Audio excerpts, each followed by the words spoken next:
தமிழக சட்டமன்ற தேர்தலுக்கு இன்னும் சில தினங்களே உள்ள நிலையில் வில்லிவாக்கம் தொகுதி திமுக வேட்பாளர் கார்த்திக் மோகன் தொகுதிக்குட்பட்ட பல்வேறு பகுதிகளில் அதிரடி பிரச்சாரத்தை மேற்கொண்டார். மதச்சார்பற்ற முற்போக்கு கூட்டணி நிர்வாகிகள் மற்றும் திரளான தொண்டர்களுடன் வீதி வீதியாக சென்று அவர் வாக்கு சேகரித்தார். பிரச்சாரத்தின் போது வழிநெடுகிலும் பட்டாசுகள் வெடிக்க, மேளதாளங்கள் முழங்க அவருக்கு உற்சாக வரவேற்பு அளிக்கப்பட்டது. குறிப்பாக பெண்கள் திரண்டு வந்து அவருக்கு ஆரத்தி எடுத்தும் மலர் தூவியும் தங்களது ஆதரவை தெரிவித்தனர்.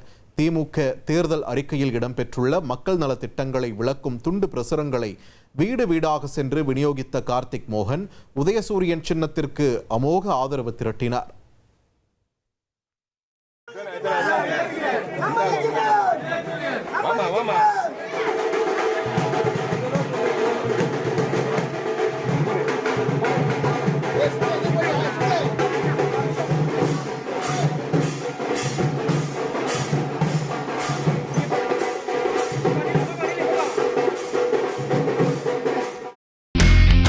இனி செல்லும் இடமெல்லாம் செய்தி.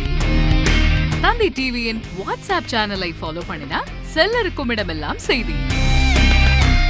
இதோ QR கோட் இப்பவே ஸ்கேன் பண்ணுங்க, ஃபாலோ பண்ணுங்க.